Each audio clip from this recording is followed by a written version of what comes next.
The Trump administration is taking shape, starting with two important choices for top White House roles. Republican Party Chairman Reince Priebus will be the new president's chief of staff, and campaign CEO Steve Bannon will be Mr. Trump's chief strategist. Bannon is also a leader of the so-called alt-right conservative online movement. And Mr. Trump says Priebus, the insider, and Bannon, the outsider, will be equal partners in the White House. The president-elect and his family spoke with Lesley Stahl of 60 Minutes in their first TV interview since the election. We're happy to have Lesley with us here in Studio 57. She asked Mr. Trump about visiting President Obama, his vow to investigate Hillary Clinton, and reports his supporters are harassing minorities. I'm very surprised to hear that. I hate to hear that. I mean, I hate to hear it. But you do hear it. I don't hear it. I saw one or two instances. On social media? I think it's a very small amount. Again, I think it's the media. Do you want to say anything to those people? I would say don't do it. That's terrible. Because I'm going to bring this country together. They're harassing Latinos, Muslims. I am so saddened to hear that. And I say stop it. If it helps. I will say this, and I'll say it right to the camera, stop it. When they demonstrate against you and there are signs out there, I mean, don't you say to yourself, I guess you don't, you know, do I have to worry about this? Do I have to go out and assuage them? Do I have to tell them not to be afraid? They're afraid. I would tell them don't be afraid, absolutely. But that's not what you're saying. I said it. Oh, I think, no, I think I'm saying it. I've been saying it. Okay. Don't be afraid.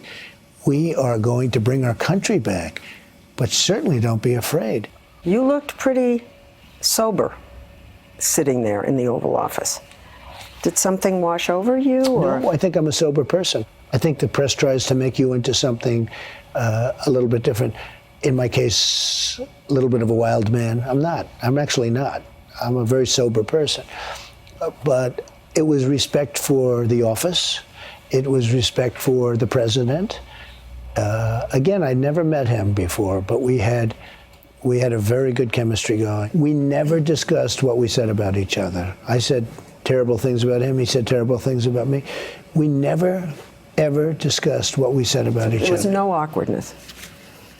I'll be honest, from my standpoint, zero. Zero. And that's strange. I'm actually surprised to tell you that. You said that lobbyists own politicians because they give them money. You admitted you used to do it yourself. You have a transition team. Lobbyists and special interests. And you want to get rid of all of that. I don't like it, no. You don't like it.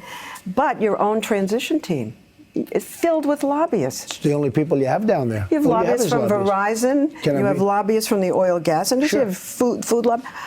Everybody's a lobbyist down there. That's what they are. They're lobbyists. They're special interests. On your own transition team. We're trying to clean up Washington. Look. How can you clean everything down there? There are no people. They're all people that work. That's the problem with the system. The system. Right now, we're going to clean it up. We're having restrictions on foreign money coming in. We're going to put on term limits, which a lot of people aren't happy about, but we're putting on term limits. We're doing a lot of things to clean up the system.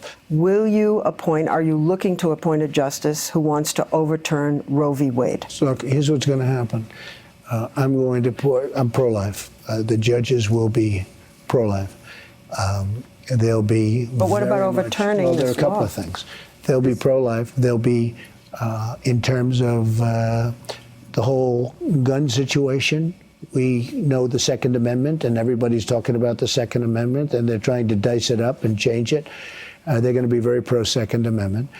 But having to do with abortion, if it ever were overturned, it would go back to the states. So it would go back to the states. Some women won't be able to get an abortion. No, it'll go back to the states. By state? No, some. Yeah. Well, they'll perhaps have to go to another state. And that's okay? Well, we'll see what happens. It's got a long way to go. Are you going to ask for a special prosecutor to investigate Hillary Clinton over her emails? And are you, as you had said to her face, going to try and put her in jail? Well, I'll tell you what I'm going to do. I'm going to think about it. I feel that I want to focus on jobs. I want to focus on health care. You called her crooked. Hillary said you wanted to get in jail. Your people in your audiences kept saying, lock him up. Yeah. Well, she do you want to did put some it? bad things. I mean, she I did know, some but bad a things. special prosecutor? You I don't think want to you might- hurt them. I don't want to hurt them. They're good people. I don't want to hurt them. And I will give you a very, very good and definitive answer the next time we do 60 Minutes together. Lesley Stahl is with us. Lesley, good morning. Good morning. Let me ask you this first. You've interviewed him as a candidate, and now after he has won the presidency, did you get a sense that he's changed? I did. You could see it in his body language. You could hear it in the timbre of his voice. He's taking it obviously very seriously. I think sitting there, it was sinking in. I think it's been sinking in just for the few days since the election. He even talks about how huge this is, and it is. The enormity, the gravity of it is sort of weighing on him now, and he wants to present himself as a serious person.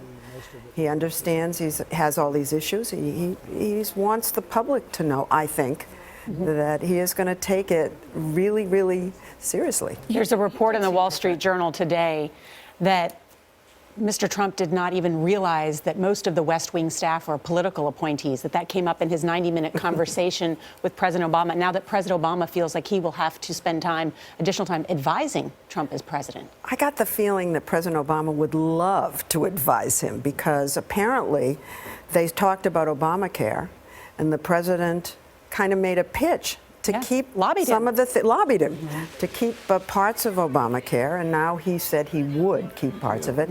And so I think the president thinks, oh, I can persuade this guy. So tell us more about how you felt about the relationship with Obama, how he might use Obama. He said, the president-elect did, I'm going to seek his counsel. He did say that. That And, surprised many people, Lesley, when he said those words out loud. I think that the president, in being so respectful to him, I think Donald Trump went in there not knowing what he was going to get, given the birther issue and some of the other nasty things he had said. That Donald Trump had said about the president. He didn't know what to expect, and he got this graciousness. He got a man really offering to help in a very constructive way. And that their meeting went on so long. He said it could have gone on for 4 hours. We had to break it off as if he didn't want to. That there was a rapport. You know, all the presidents, past presidents, have a little club. Yeah. Who else is going to understand the burdens?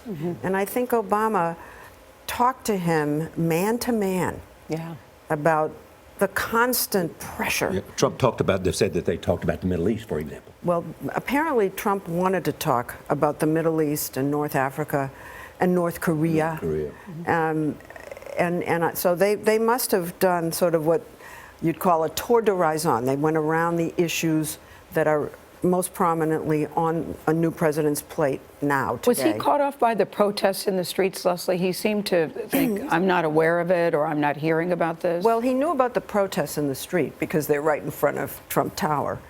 But he said, I don't know much about that. No, that was when I asked him about some of the racial threats that are going on and problems in schools and things like that. He said he didn't know too much about that. He certainly knows about the demonstrators. And he feels that you know, he had tweeted out that they were professional protesters. Then he sent a second tweet saying, you know, everything, kind of taking it back. But with me, again, he went back to the professional.